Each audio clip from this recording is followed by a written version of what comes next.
الفيلم كيبدا مع استكشاف كهوف في منطقة بنسلفانيا اللي تم فيها الهجوم على مستكشفين من طرف طيور مجهولة الهوية اللي ماتوا فيها كاع أعضاء فريق مستكشفين. سبب هذا الاكتشاف تم تطبيق مقولة أرض الله واسعة وخروج كاع الكائنات اللي محبوسة في الكهف منذ ملايين السنين لسماء الأرض، وعلى بعد مسافة 30 كيلومتر من الكهف اللي خرجوا منه الطيور في منطقة نيو جيرسي. واحد البنت سميتها إيلي كتعاني من الصم بسبب حادث طرا لها قبل 3 سنين، وكانت كتعرض للتنمر الأصدقاء ديالها في المدرسة، ولكن روب صديقها الوحيد اللي ما كانش كيتنمر عليها حيت كيبغيها. واحد النهار في الليل روب صيفط لصاحبته فيديو فيه مجموعة من الطيور طايرة في السماء، وبقات تفرج فيه حتى داها النعاس. الغد اللي فيقاتها امها مع 3 الليل قبل الفجر سبب خبر خايبة اللي فيها ان امريكان كتعرض لهجوم كبير. انتشرت فيديوهات لجثث مقطعة في الارض، وكان المشهد بحال العراق في الحرب، والخوف منتشر في كاع الولايات الامريكيه، وكانوا على الناس ضروري ما يديروش الصوت. التلفازه الامريكيه دوزوا فيها فيديو مستكشفين اللي ماتوا في الكهف، وفيها لقطة خروج مليون طيور من الكهف وبداية الهجوم ديالها على المدن.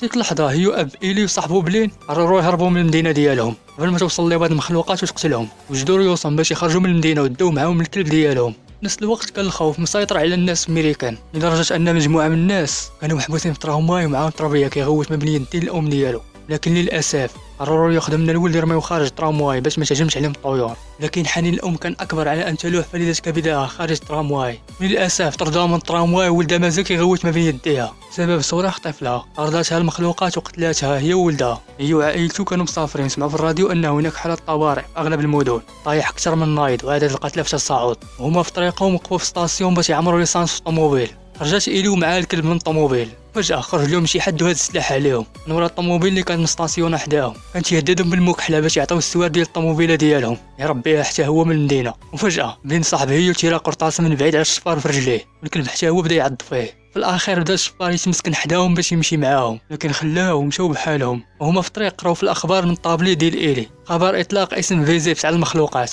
حيت كانوا كيتجمعوا في اسراب وكانوا محبوسين في الكهف منذ ملايين السنين حتى تلقاوهم المستكشفين.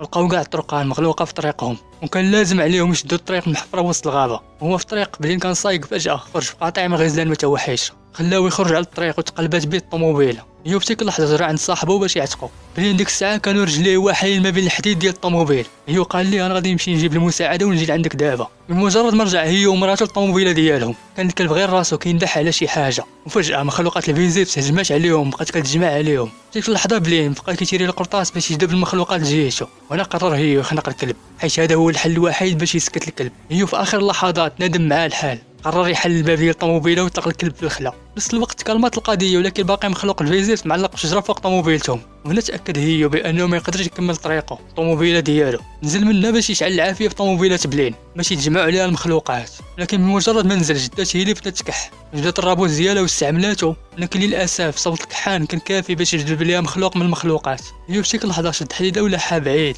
تبع المخلوق وطار جهتها، وقال لهم هاد المخلوقات حاسه ديالها هي السمع فقط. في ديك اللحظه هي نزل من السياره ديالو شعل العافيه في طوموبيلات بلين. فجأة كاع المخلوقات جمعوا على الطوموبيله المحروقات فرقعات عليهم. هادشي خلاه هي وعائلته يكملوا الطريق على رجليهم بلا شي طوموبيله. هما في الطريق جلسوا في الطبيعه شويه باش يرتاحوا، ولقاو دار بعيده وقرروا يمشيو جهتها. لقاو في الدار مرا شارفه وخرجت من دارها وبقات تهدد فيهم باش يمشيو بحالهم. وفجأة المخلوقات جمعوا عليها وبداو يهنشلوا فيها حتى ماتت. هي في ديك اللحظه دخل من القادوس باش يتاكد واش الدار واش خاويه، تاكد منها وقال لعائلته دخلوا حتى نتوما. هما في الطريق تعرض لهم حنش كان في القادوس وبالخلعه غوتوا بالجهاد، وفجأة دخل عليهم مخلوق الفيزيبس القادوس وقتل الحنش قدام ولد هي. مخلوق اخر دار لهم الجهه الاخرى وعد رجل مراته هي، لكن هي نقذ الموقف وقدام ما كاين الحصادات جذبت كاع المخلوقات جهتها، وقدر يدخل هي وعائلته للدار المراه شارفه اللي ماتت. تما بدا يعالج الجرح الناجم على العضه اللي تصابت بها مرته. دازت ايام ولكن مرات هي وخنز ديال الجرح، وكانت محتاجه الانتيبيوتيك باش الجرح ديالها يلتئم ويتشافى، وكان لابد من هي وايلي خرجوا من الدار ويتجهوا للفرماسيان.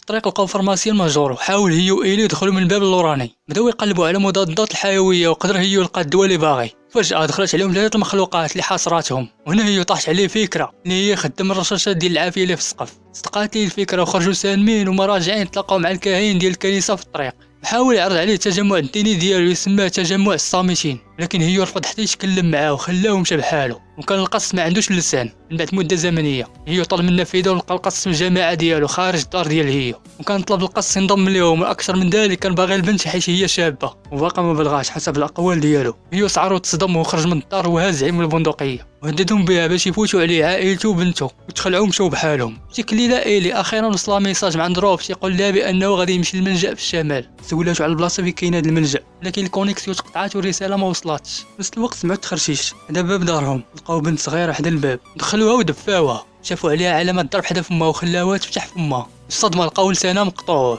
وانها مرسوله من عند القص. في نفس الوقت دخلت ايلي بيتها وشافت شي حاجه معلقه في الشرجم، لقات التليفون ملصق على الزجاج ديال الشرجم. في نفس الوقت الهواتف كاملين ولاو يتنطنوا، وفجاه المخلوقات ولات كتهجم على مصدر الصوت. بدات المخلوقات كتهجم مصدر الصوت حتى اقتحمت البيت، وحاولوا يجمعوا كاع التليفونات اللي كانت كتصوني وحطوها في البانيو ديال الماء، لكن بدا عاود يتلاح عليهم الحجر مربوط فيه التليفونات.